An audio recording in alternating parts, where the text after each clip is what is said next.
이 빌딩 형광등이 내는 웅웅거리는 소리에 가만히 귀를 기울이면 인간의 영혼이 서서히 증발하는 소리를 들을 수 있습니다. 저는 태산글로벌에서 15년간 근무한 물류팀 김미영 차장입니다. 회사 용어로 말하자면 저는 시체를 어디에 묻어야 할지, 베트남까지 보내는데 비용이 얼마나 드는지, 그리고 그걸 농기계로 신고하려면 어떤 세관 서류가 필요한지 아는 사람이란 뜻이죠. 저는 3번의 인수합병, 5명의 대표이사, 그리고 이명박 정부 시절부터 탔다. 남은 팝콘과 체념이 뒤섞인 냄새를 풍기는 탕비실 전자레인지에서도 살아남았습니다. 저는 보이지 않는 접착제입니다. 제가 있기에 물건이 도착하는 겁니다. 그런데 한유라가 나타났습니다. 한유라는 제 새로운 팀장입니다. 28살에 신문방송학과 전공해 분위기 파악을 부전공했으며 우리 회사 이사님 조카입니다. 그녀는 제 현대 아반떼보다 비싼 명품 구두를 또각거리며 사무실을 활보하고 아이스 아메리카노를 옥새처럼 들고 다닙니다. 한유라는 선화증권이 뭔지도 모릅니다. 그녀는 FOB, 본선인도 조건을 올가을 패션 트렌드쯤으로 생각하죠. 그녀는 하루에도 3번씩 저를 자기 사무실로 불러 오늘 어도비가 좀 예민하네요 라며 워드 파일을 PDF로 변환해달라고 합니다. 이것만이라면 문제가 되지 않았을 겁니다. 저는 물류란 그저 요정들이 트럭에 상자를 싣는 마법 같은 일이라고 생각하는 임원들을 돌보는데 익숙하니까요. 딱 한 가지, 우진중공업 것만 빼면 말입니다. 박진태 회장님은 우리 최대 고객입니다.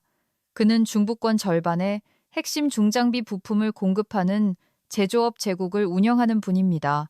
그는 짧은 단답과 엑셀 스프레드시트로 말하는 사람이죠.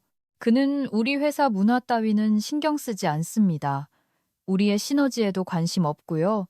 한유라의 비전 보드에는 더더욱 관심이 없죠. 그가 신경 쓰는 건 자신의 강철 베어링이 화요일에 울산에 도착하는 것이지 화요일쯤에 도착하는 게 아닙니다. 그의 계약은 2주 후 갱신 예정이고 우리 부서 매출의 40%를 차지합니다. 이 계약을 이루면 이 사무실은 11월쯤엔 땡처리 전문점으로 변할 겁니다. 김 차장님, 분기 보고서 좀 예쁘게 마사지해 주세요. 어제 한유라가 제 파티션 너머로 몸을 기울이며 말했습니다. 바닐라 향과 무능함이 뒤섞인 냄새를 풍기면서요. 박 회장님께 우리의 성장 마인드셋을 보여드려야 해요. 숫자가 좀 칙칙해 보이네요. 좀 톡톡 튀게 만들 수 없을까요? 그 손글씨 같은 폰트 같은 걸로요.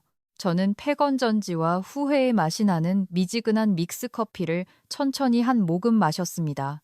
한 팀장님, 숫자가 칙칙한 건 화물연대 파업 때문에 평택 허브로 가는 화물이 3일 지연되었기 때문입니다. 박 회장님은 폰트를 원하시는 게 아닙니다. 철도 야적장에 컨테이너가 그냥 서 있었는데 왜 본인이 추가 운송비를 지불했는지 알고 싶어 하실 겁니다. 차장님은 너무 부정적이시네요. 그녀가 한숨을 쉬며 눈을 굴렸습니다. 이건 서사의 문제예요. 우리가 서사를 지배해야 해요. 우리가 성공을 끌어당기면 고객도 그 에너지를 느낄 거예요. 그리고 복합기 좀 고쳐줄래요? 빨간 불이 깜빡여서 스트레스 받네요. 저는 그녀가 멀어지는 것을 보며 가슴이 익숙하게 조여오는 것을 느꼈습니다. 스테이플러를 석고보드 벽에 던져버리고 싶은 원초적인 충동이었죠. 그녀는 박 회장님 같은 상어를 상대로 유행어와 미소 외에는 아무것도 없이 회의에 들어갈 작정이었습니다. 그리고 상어가 물어뜯기 시작하면 누구를 인간 방패로 내세울지 저는 정확히 알고 있었습니다.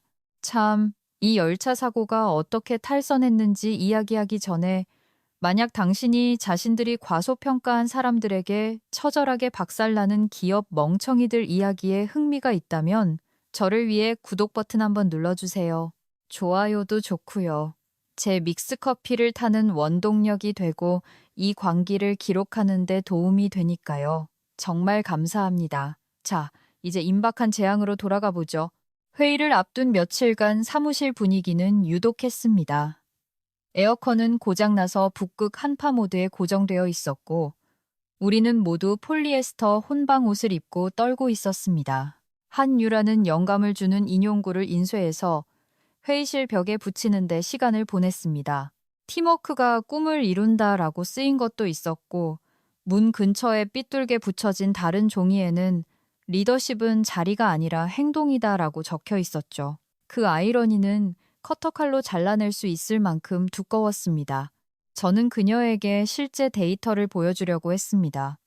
차이 분석 보고서를 하나하나 설명해 주려 했고, 우리 운송 경로의 히트맵도 인쇄해서 보여줬습니다.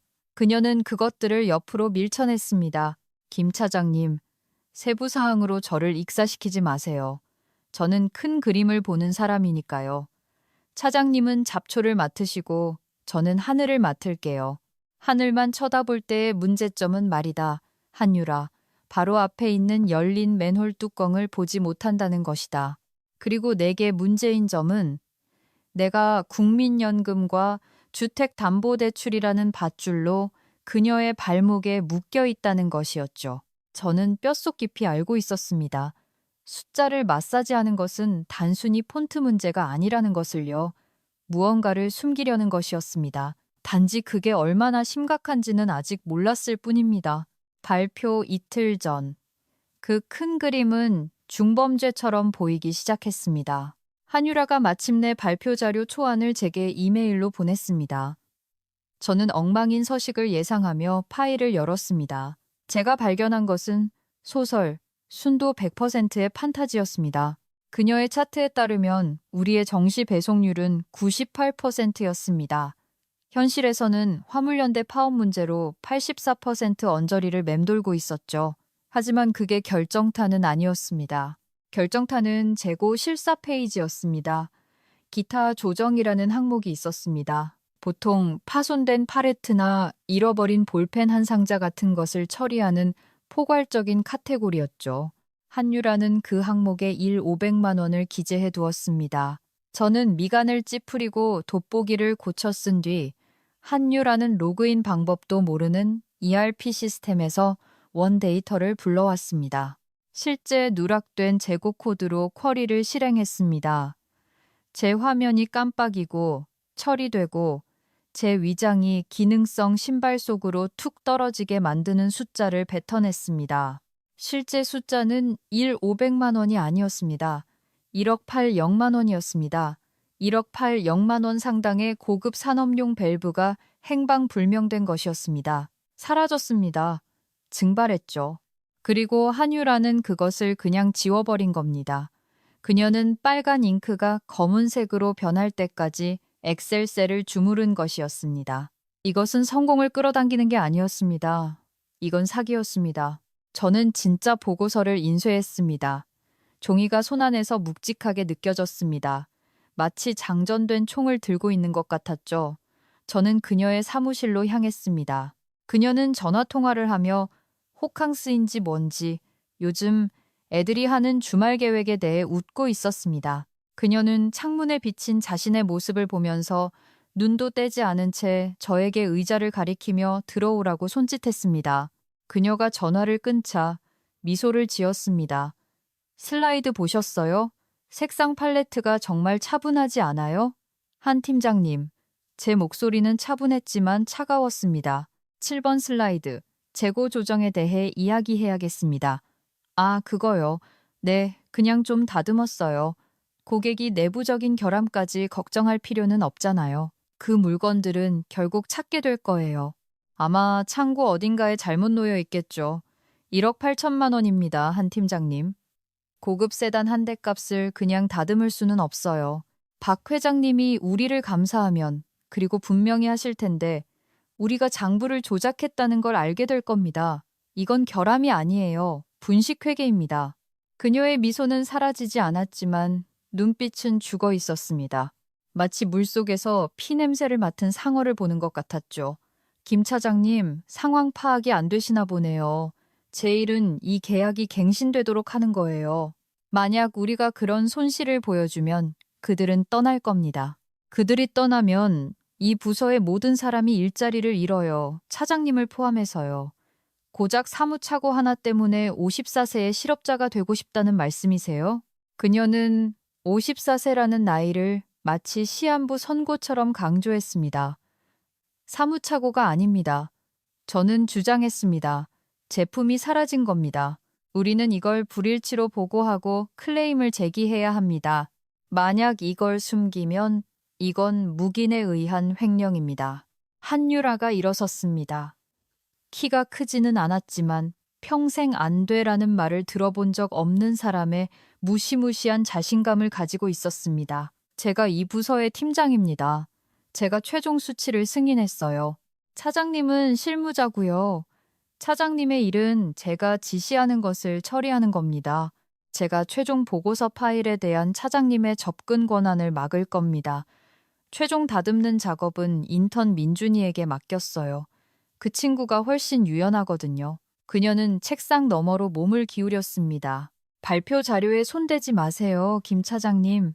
고객과 이야기하지도 마시고요. 그리고 그 태도 좀 고치세요. 분위기 망치잖아요. 저는 제 자리로 돌아왔습니다. 손이 떨렸습니다. 두려움 때문이 아니라 분노 때문이었습니다. 그녀는 저를 시스템에서 차단해 버렸습니다. 그녀는 갑근색과 테니스 점수인 줄 아는 애송이 민준이를 이용해서 사기를 치려하고 있었습니다. 저는 자리에 앉아 모니터를 응시했습니다. 컴퓨터 타워의 팬이 돌아가는 소리가 죽어가는 항공기 엔진처럼 윙윙거렸습니다. 제게는 선택지가 있었습니다. 고개를 숙이고 그녀가 차를 들이받게 내버려둔 다음 그 잔해 속에서 내가 죽지 않기를 바라는 것, 또는 나 자신을 보호하는 것. 저는 제 개인 드라이브에 있는 숨겨진 폴더를 열었습니다. 폴더 이름은 증거자료였습니다. 저는 모든 것을 다운로드하기 시작했습니다. 그녀가 데이터 보기를 거부했던 모든 이메일, 모든 원본 배송 기록, 그녀가 숫자를 다듬기 전에 재고 타임스탬프 스크린샷까지. 그녀가 장부를 조작하고 싶다면 얼마든지. 저는 원본 레시피 사본을 확실히 가지고 있을 작정이었습니다. 그날 오후, 저는 제가 유령 모드라고 부르는 상태에 들어갔습니다. 겉으로 보기에는 저는 그저 공격적으로 이메일을 타이핑하고 가끔 커피 머신 앞에서 한숨을 쉬는 김미영 차장이었습니다. 하지만 현실에서 저는 국세청이 보면 얼굴을 붉힐 만한 법의학적 감사를 수행하고 있었습니다. 한유라는 발표 자료에 대한 재편집 권한을 취소했지만 그녀는 백엔드 배송 명세서에 대한 제1기 전용 접근 권한은 취소하지 않았다는 것을 깨달을 만큼 똑똑하지 못했습니다. 그녀는 엑셀에서 한 줄을 삭제하면 실제 물건이 지구상에서 사라진다고 생각했습니다. 그녀는 모든 팔레트에 바코드가 있고 모든 바코드에는 스캔 기록이 있으며 모든 스캔 기록에는 GPS 태그가 있다는 것을 이해하지 못했습니다. 저는 사라진 밸브들을 추적했습니다. 그것들은 분실된 게 아니었습니다.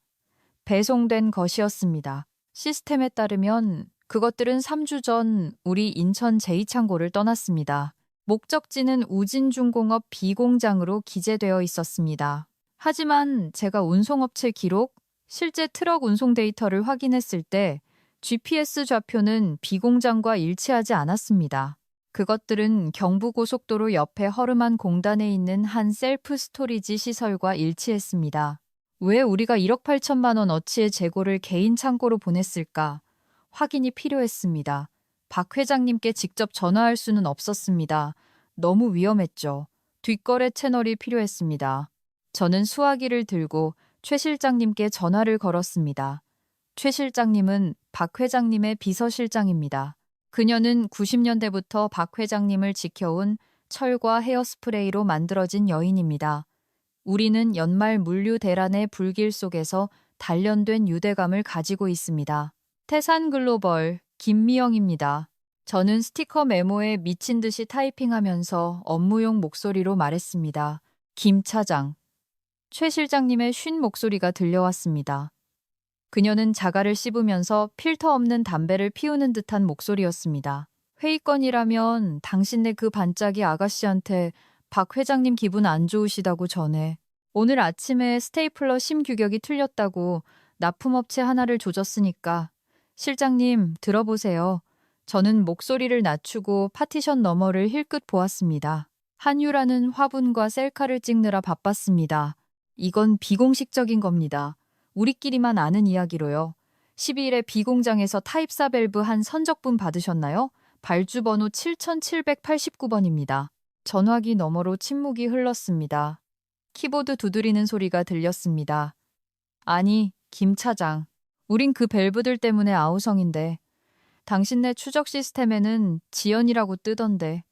왜? 저희 쪽 시스템에 오류가 있나 확인해 보려고요. 저는 능숙하게 거짓말했습니다. 새 소프트웨어가 좀 그렇잖아요. 연기 냄새가 나는데, 김 차장. 최 실장님이 말했습니다. 박 회장님은 연기 냄새를 싫어하시지. 알고 있습니다, 실장님. 그냥 소화기 점검하는 중입니다. 목요일에 뵙겠습니다. 저는 전화를 끊었습니다. 그러니까 고객은 그걸 받지 못했다. 시스템에는 받았다고 나온다. 트럭은 개인 창고로 갔다. 저는 그 개인 창고 주소로 공공기록을 간단히 검색했습니다. 그곳은 JUX 엔터프라이즈라는 유한 회사에 임대되어 있었습니다. 법인 등록을 빠르게 검색해보니 고맙게도 주 법원 웹사이트에 등록된 대리인이 나왔습니다. 서지훈. 저는 얼어붙었습니다. 그 이름을 알았습니다. 탕비실 코르크보드에 붙어있던 반짝이는 청첩장에서 본 이름이었습니다. 서지훈은 한유라의 남편이었습니다. 피가 차갑게 식었습니다. 이건 그냥 무능함이 아니었습니다. 이건 횡령이었습니다. 한유라는 제품을 유령 회사로 빼돌려 아마도 암시장에서 되팔고 회사 장부에는 분실이나 지연으로 기록하고 있었던 겁니다. 그녀는 자신의 사치스러운 생활 자금을 마련하기 위해 박 회장님의 물건을 훔치고 있었고 저에게 그 은폐를 돕도록 강요하고 있었습니다. 저는 사무실 건너편에 그녀를 보았습니다. 그녀는 휴대폰을 보며 무언가에 웃고 머리카락 한 가닥을 꼬고 있었습니다. 그녀는 너무나 무해해 보였습니다. 그저 살아남으려는 평범한 회사원처럼. 하지만 그 패스트 패션 재킷 아래에는 범죄자가 있었습니다. 저는 법인 서류를 증거자료 폴더에 저장했습니다. 모든 것을 USB에 백업했습니다. 그리고 그 USB를 브래지어 속에 넣었습니다. 어떤 위험도 감수할 수 없었습니다. 전쟁은 시작되었습니다. 단지 탄약을 가진 사람이 나 혼자라는 것을 그녀는 몰랐을 뿐입니다. 목요일 아침은 편두통처럼 미묘하게 찾아왔습니다. 하늘은 멍든 보라색이었고 비는 마치 깨고 들어오려는 듯 사무실 창문을 후려쳤습니다. 저는 전투 갑옷을 입었습니다. 5년 전 백화점에서 산 저를 못마땅한 판사처럼 보이게 하는 네이비색 바지 정장이었죠. 저는 일찍 도착했지만 한유라는 이미 와 있었습니다. 그녀는 광적으로 회의실 의자를 재배열하며 카페인과 긴장으로 떨고 있었습니다. 김 차장님, 그녀가 한 옥타브 높은 목소리로 지적이었습니다. 좋은 아침이에요. 자, 계획이 바뀌었어요. 그녀는 제게 다가와 제가 들고 있던 서류 뭉치를 물리적으로 빼앗았습니다. 그것들은 제가 만일을 대비해 준비한 실제 가감 없는 데이터가 담긴 백업 자료였습니다. 이건 안 쓸 거예요. 그녀가 쓰레기처럼 옆 테이블에 던지며 말했습니다. 제가 최종본을 새로 인쇄했어요. 민준이가 이 귀여운 투명 커버 바인더에 넣어놨어요. 훨씬 깔끔해 보이죠. 저는 그 바인더들을 보았습니다. 그것들은 허풍으로 가득 차 있었습니다. 아무 의미 없는 화려한 차트들, 웃고 있는 창고 직원들의 스톡 사진, 그리고 조작된 숫자들. 한 팀장님, 제가 조용히 말했습니다. 박 회장님은 밸브에 대해 물어보실 겁니다. 아시잖아요. 박 회장님은 제가 알아서 할게요. 그녀가 쏘아붙이며 미소를 거두었습니다. 그녀는 제 개인 공간으로 파고들었습니다. 오늘 김 차장님의 역할은 이겁니다. 테이블 끝에 앉으세요. 메모를 하세요. 그분이 기술적인 질문을 하면 모호하고 긍정적인 답변을 하고 저에게 넘기세요. 세부 사항으로 들어가지 마세요. 지연 문제는 꺼내지도 마시고요. 미소 짓고 고개 끄덕이세요. 그리고 제가 계약을 성사시키게 놔두세요. 서로 이해했나요? 이해했습니다. 제가 말했습니다. 그리고 저는 정말로 이해했습니다. 그녀가 자신의 무덤을 파고 있고 저에게 삽을 들고 있으라고 요청하고 있다는 것을요. 좋아요. 이제 가서 커피 서비스 준비하세요. 그분은 다크 로스트를 좋아하시니까요. 제가 이끌어야 할 회의에서 저는 웨이트리스로 전락하고 있었습니다. 저는 접수 공간으로 걸어 나왔습니다. 속이 부글부글 끓었습니다. 제 USB가 피부에 닿아 타는 듯한 느낌이었습니다. 오전 9시 55분 엘리베이터 문이 스르륵 열렸습니다. 박 회장님이 내렸습니다. 그는 마치 화강암을 깎아 비바람 속에 내놓은 듯한 남자였습니다. 그는 제 집값보다 비싼 회색 정장을 입고 있었고 낡은 가죽 서류 가방을 들고 있었습니다. 최 실장님이 암살자의 할머니 같은 모습으로 그 뒤를 따랐습니다. 박 회장님은 방을 훑어보았습니다. 그의 시선은 겁에 질린 접수원, 먼지 쌓인 화초, 그리고 마침내 저에게 닿았습니다. 그는 멈췄습니다. 그는 미소 짓지 않았습니다. 박 회장님은 미소 짓지 않는 사람이니까요. 하지만 그는 제게 눈짓을 했습니다. 그것은 미세한 표정이었습니다. 턱을 살짝 치켜들고 눈을 가늘게 뜨는 것. 그것은 부비 트랩이 설치되어 있을 것으로 의심되는 방에 들어서며 자신의 유일한 동맹을 찾는 남자의 눈빛이었습니다. 저는 한마디도 하지 않았습니다. 할 수 없었죠. 한유라가 회의실 문가에서 지켜보고 있었으니까요. 저는 그저 2초간 그의 시선을 마주했습니다. 그리고 나서 거의 감지할 수 없을 정도의 고갯짓을 한번 했습니다. 저 여기 있습니다. 지켜보고 있습니다.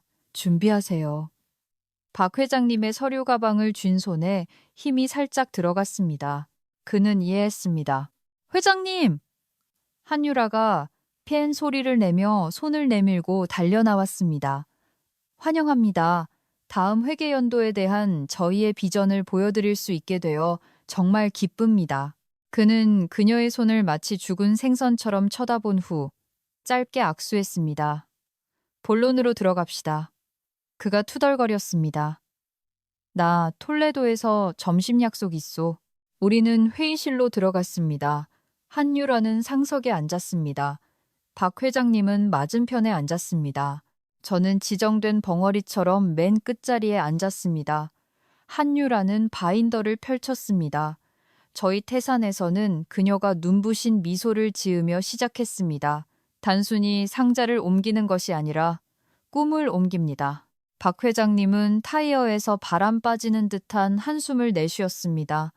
저는 노트북을 펴고 펜 뚜껑을 열고 학사를 기다렸습니다. 처음 20분은 끔찍했습니다. 한유라는 데이터보다 클립아트가 더 많은 슬라이드를 발표했습니다. 그녀는 시너지적 속도나 총체적 주문 이행 같은 단어들을 사용했습니다. 박 회장님은 조각상처럼 앉아 표정을 읽을 수 없는 얼굴로 묵직한 금장펜을 마호가니 테이블에 천천히 두드리고 있었습니다. 톡, 톡, 톡. 그것은 카운트다운이었습니다. 그리고 여기 한유라가 치명적인 슬라이드로 넘기며 환하게 웃었습니다. 저희의 효율성 지표를 보실 수 있습니다. 저희는 98%의 정시 배송률을 달성했고 재고 손실은 거의 제로에 가깝습니다. 그 어느 때보다 빈틈없이 운영되고 있습니다. 두드리는 소리가 멈췄습니다. 박 회장님은 슬라이드를 보았습니다. 그리고 나서 한유라를 보았습니다.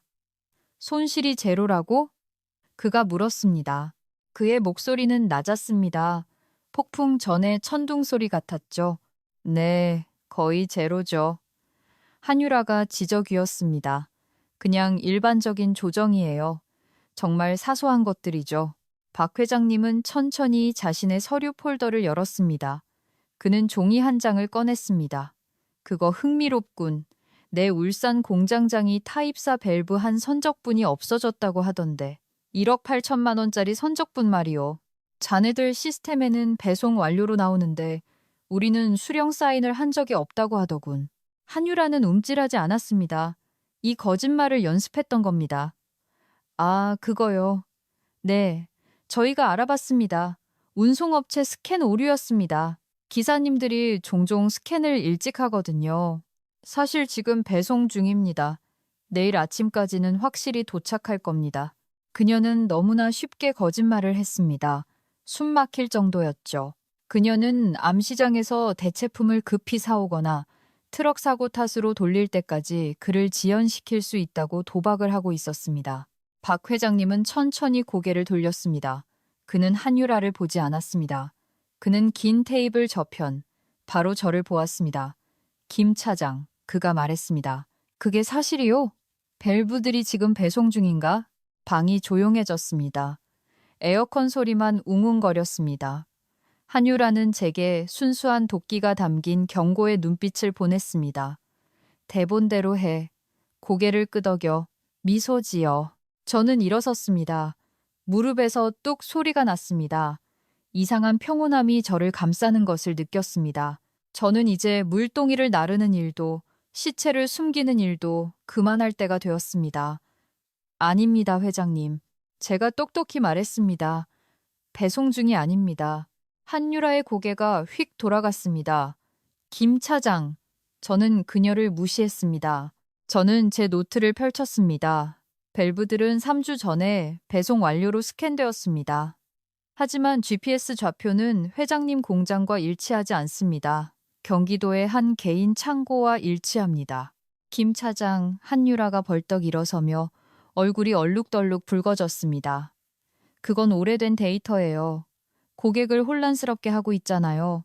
제가 운송 기록을 바로 여기 가지고 있습니다. 제 목소리는 점점 힘을 얻었습니다. 물품이 중간에 빼돌려졌습니다. 현재 JUX 엔터프라이즈의 404호 창고에 있습니다. 제 보고가 절반쯤 진행되었을 때 제 팀장이 테이블을 내리쳤습니다. 그만해. 그녀가 소리쳤습니다. 우리를 무능하게 보이게 만들고 있잖아. 그녀의 손이 나무에 부딪히는 소리가 총성처럼 울려 퍼졌습니다. 그녀의 가면이 완전히 벗겨졌습니다. 그녀는 더 이상 분위기 좋은 팀장이 아니었습니다. 궁지에 몰린 짐승이었죠. 선 넘었어. 한유라가 제 얼굴에 매니큐어를 칠한 손가락을 겨누며 소리쳤습니다. 나가. 당장 이 회의실에서 나가.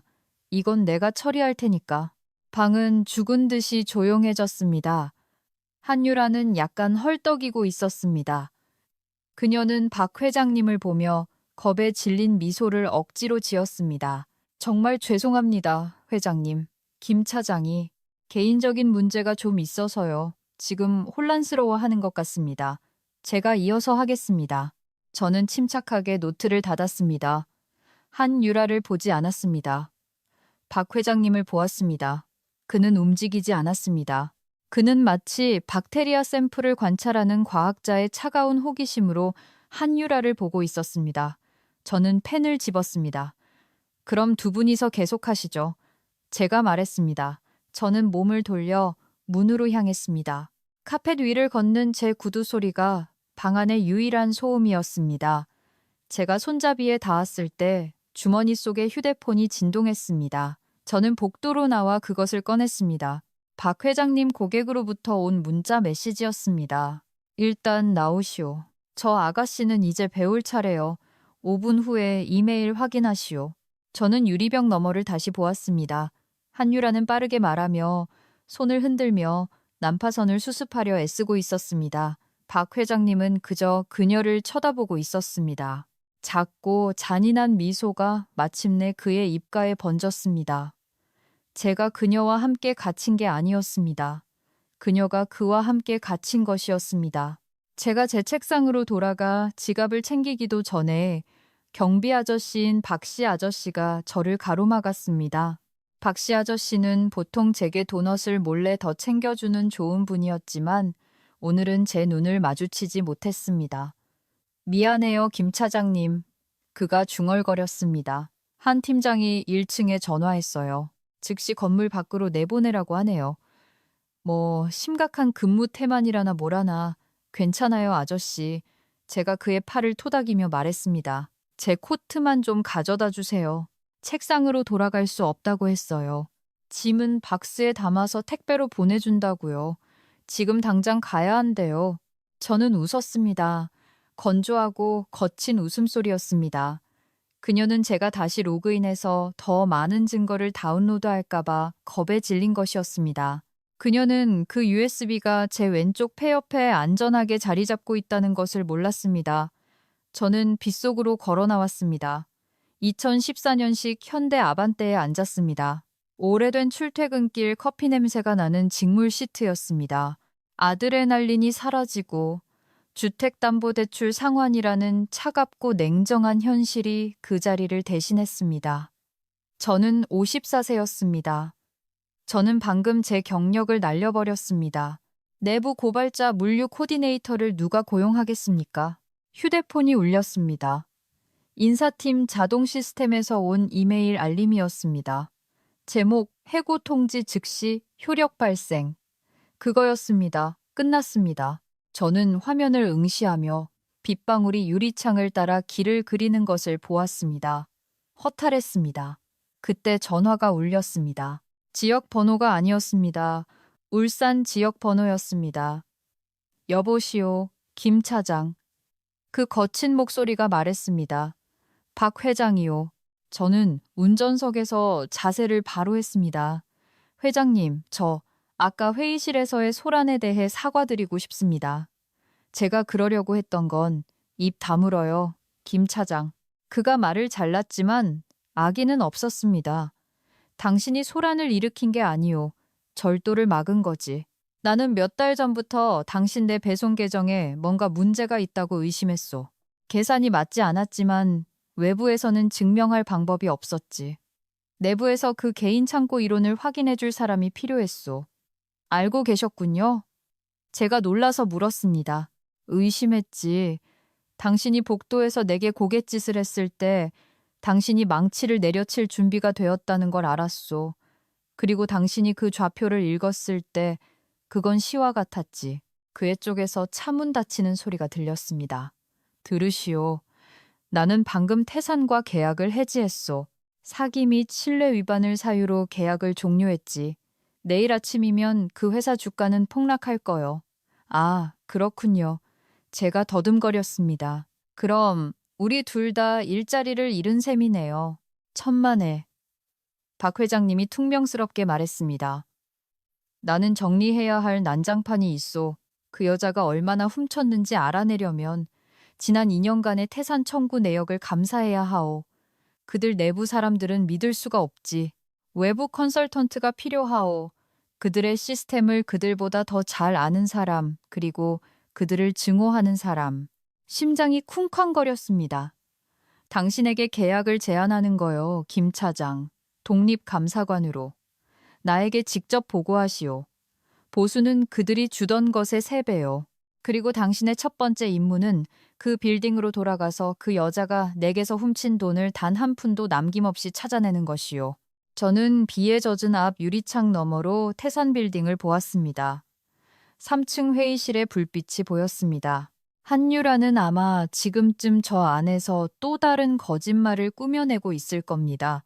저를 제거했으니 자신이 이겼다고 생각하면서요. 3배라고요? 제가 물었습니다. 경비는 별도. 박 회장님이 말했습니다.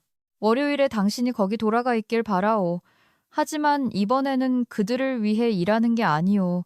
당신이 그들을 소유하는 거지. 느린 미소가 제 얼굴에 번졌습니다.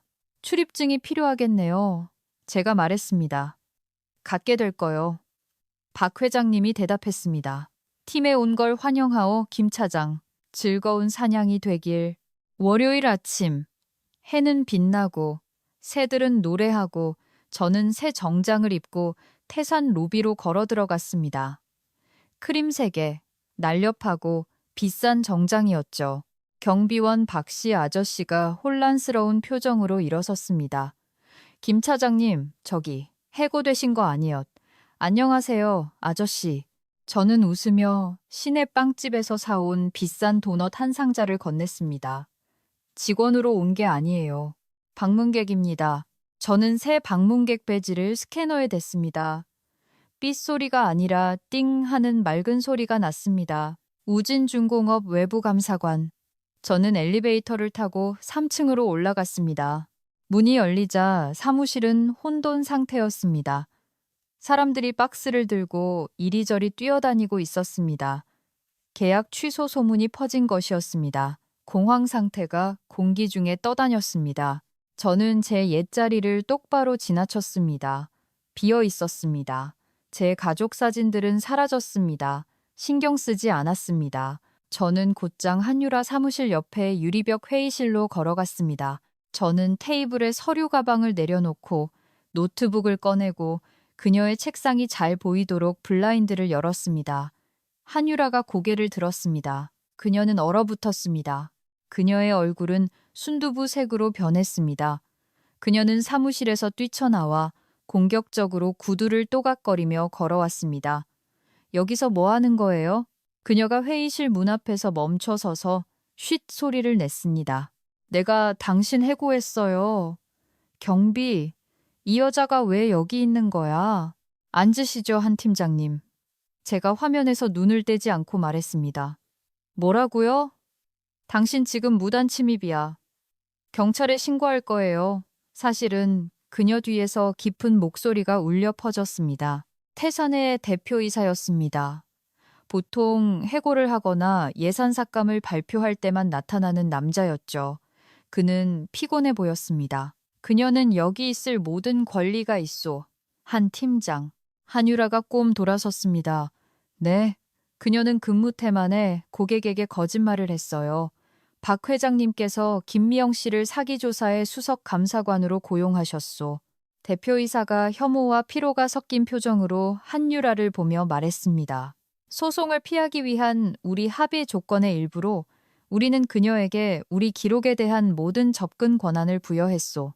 그녀는 지금 이 건물에서 나보다 더 많은 권한을 가지고 있소. 그녀가 원하는 건 뭐든지 주시오. 대표이사는 걸어갔습니다. 한유라는 입을 벌린 채 배 안으로 뛰어든 물고기처럼 서 있었습니다. 저는 그녀를 보며 미소 지었습니다. 포식자의 미소였습니다. 팀장님, 로그인 정보가 필요하겠네요. 이메일 아카이브도요. 아, 그리고 커피는 블랙으로 설탕 2개. 그녀는 돌아서서 자기 사무실로 달려가 문을 쾅 닫았습니다.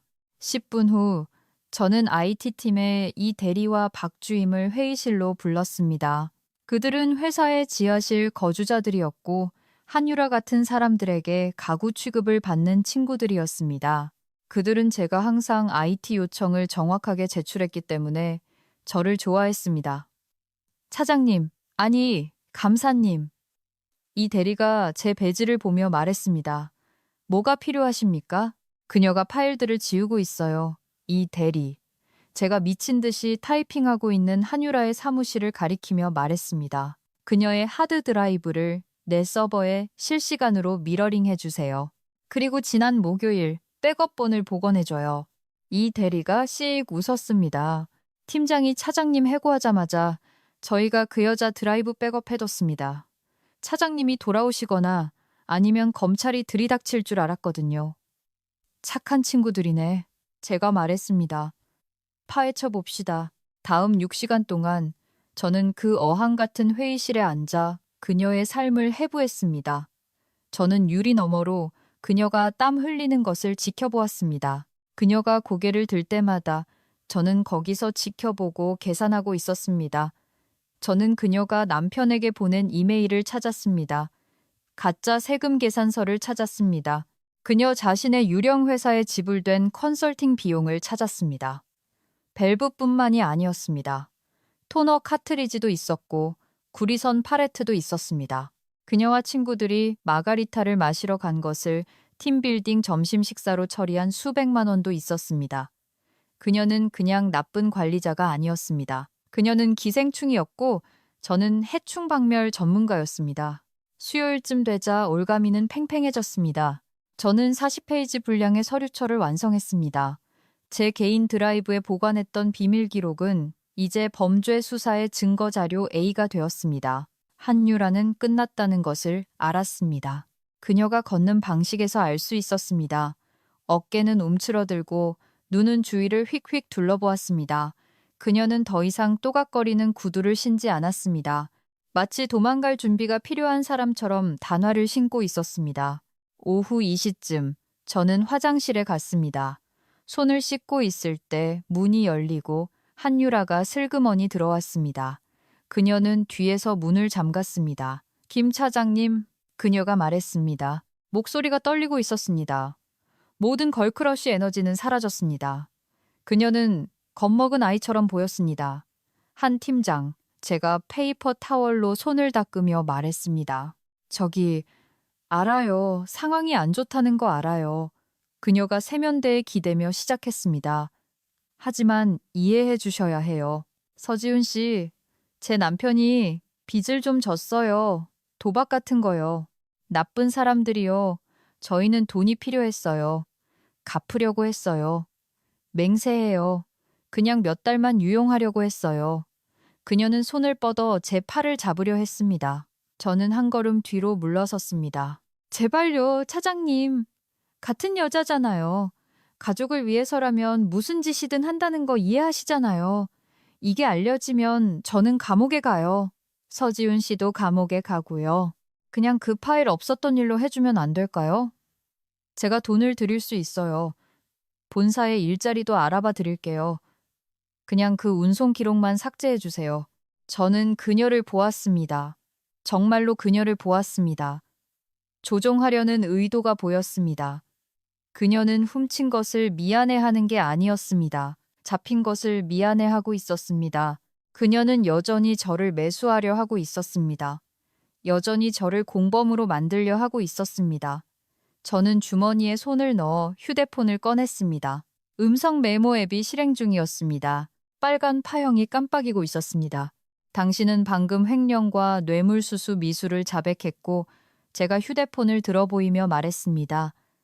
남편까지 연루시켰군요. 그녀의 얼굴이 뒤틀렸습니다. 두려움이 사라지고 순수하고 추악한 증오가 그 자리를 대신했습니다. 너, 이 늙고 메마른 내가 이걸 계획했구나. 내 자리를 원했던 거지. 팀장님 자리를 원한 게 아니에요, 한유라 씨. 제가 녹음을 중단하며 차분하게 말했습니다. 나는 당신이 당신 일을 하길 바랐어요. 하지만 당신은 노는 척하느라 너무 바빴죠. 제가 그녀를 지나쳐 걸었습니다. 그녀가 제 팔을 잡았습니다. 이럴 순 없어. 제가 팔을 뿌리쳤습니다. 이미 끝났어요. 10분 전에 이사회와 박 회장님께 예비 보고서를 보냈습니다. 그분들이 지금 회의실에서 우리를 기다리고 있어요. 저는 문을 열고 걸어 나갔습니다. 회의실은 꽉 차 있었습니다. 대표이사, CFO, 법무팀장, 그리고 화상으로 연결된 박 회장님까지 모두 제 보고서 사본을 가지고 있었습니다. 비밀 기록이 화면에 투사되어 있었습니다. 가짜 숫자와 진짜 숫자를 나란히 비교한 자료였습니다. 잠시 후 한유라가 들어왔습니다. 그녀는 화면을 보았습니다.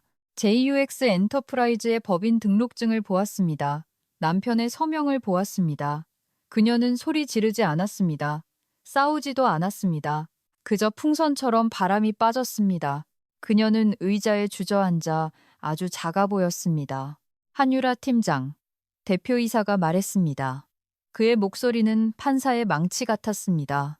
로비에 경찰이 기다리고 있소. 협조하는 게 좋을 거요. 저는 테이블 끝. 일주일 전 그녀가 저에게 앉아서 조용히 있으라고 했던 바로 그 자리에 앉아 있었습니다. 하지만 이번에는 모두가 저를 보고 있었습니다. 김미영 씨 대표이사가 말했습니다. 이건 철저하군요. 섬뜩할 정도로 철저해요.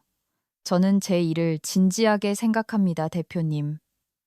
제가 말했습니다. 물류란 모든 것이 어디에 있는지 아는 것입니다. 저는 돈이 어디에 있는지 알고 있었습니다. 박 회장님이 화상 화면에서 웃었습니다.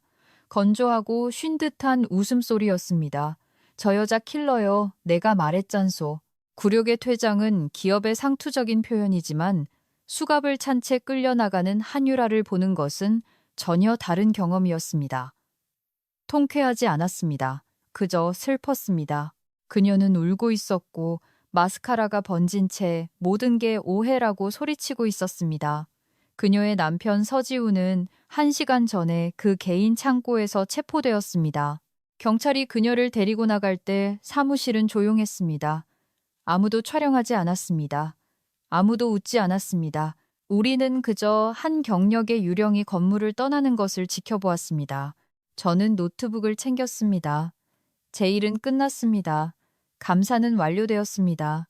박 회장님은 돈을 돌려받았거나 적어도 보험금 청구는 확실해졌습니다. 김미영 씨, 잠시만요. 대표이사가 엘리베이터 앞에서 저를 붙잡았습니다. 이사님, 저기, 우리가 실수를 했소. 그가 숱이 적어진 머리를 쓸어 넘기며 말했습니다. 당신을 해고한 것, 그녀에게 일을 맡긴 것, 실수였소. 당신이 돌아왔으면 하오. 물류팀 수석 팀장으로 연봉 인상에 전망 좋은 사무실도 주겠소. 우리는 부서를 재건할 청렴한 사람이 필요하오. 저는 그를 보았습니다. 일주일 전이라면 그 제안을 받기 위해 무슨 짓이든 했을 겁니다. 액자에 넣어뒀을 겁니다. 하지만 크림색 정장을 입고 제 옛 연봉의 6개월치에 해당하는 우진중공업 수표를 지갑에 넣고 서 있는 지금 저는 다른 느낌이었습니다. 저는 그들의 난장판을 수습하고 싶지 않다는 것을 깨달았습니다. 더 이상 접착제 역할을 하고 싶지 않았습니다. 제안은 감사드립니다. 제가 말했습니다. 하지만 저는 이제 이곳이 좀 작게 느껴지네요. 박 회장님 제안에 맞춰주겠소. 그가 다급하게 말했습니다. 돈 문제가 아닙니다. 저는 거짓말을 했습니다. 약간은 돈 문제이기도 했습니다. 존중의 문제입니다. 저는 제 컨설팅 회사를 시작할 겁니다. 박 회장님이 제 첫 고객이시죠. 공급망 개선에 도움이 필요하시면 저를 고용하시면 됩니다. 제 요율은 웹사이트에 나와 있습니다. 엘리베이터가 띵 하고 울렸습니다. 저는 안으로 들어섰습니다. 안녕히 계십시오, 대표님. 저는 주차장으로 걸어 나왔습니다. 비는 그쳤습니다. 공기는 젖은 아스팔트와 자유의 냄새가 났습니다. 제 아반떼로 다가가는데 견인차가 후진하는 것이 보였습니다. 한유라의 하얀색 BMW를 걸고 있었습니다. 아마도 리스 비용이 제가 신고한 그 법인카드에 묶여 있었나 봅니다. 기름때 묻은 작업복을 입은 건장한 기사 아저씨가 저를 보았습니다. 저 차주 아세요? 저는 그 차를 보았습니다. 그녀가 늘 아이스 아메리카노 컵을 두던 텅 빈 조수석을 보았습니다. 아니요, 제가 차 문을 열며 말했습니다. 처음 보는 분인데요. 저는 차에 탔습니다. 시동을 걸었습니다. 여전히 그 이상한 덜거덕거리는 소리가 났지만 오늘은 음악처럼 들렸습니다. 저는 창문을 내리고 라디오 볼륨을 높였습니다. 어떤 클래식 록 채널에서 조용필 노래가 나오고 있었습니다. 그리고 주차장을 빠져나왔습니다. 저는 빌딩을 돌아보지 않았습니다. 깜빡이는 불빛이나 영혼을 갉아먹는 칸막이들을 돌아보지 않았습니다. 저는 그저 고속도로에 합류하여 박 회장님과의 회의를 위해 울산으로 향했습니다. 결국 서사를 지배할 필요는 없다. 엑셀 파일과 만약을 대비한 비밀 기록 파일만 잘 지배하면 되는 것이다. 사무실 정글의 진정한 MVP는 바로 당신들입니다. 시청해 주셔서 감사합니다. 구독 버튼을 누르지 않으면 다음번엔 커피포트가 당신의 믹스 커피를 잊어버릴지도 모릅니다.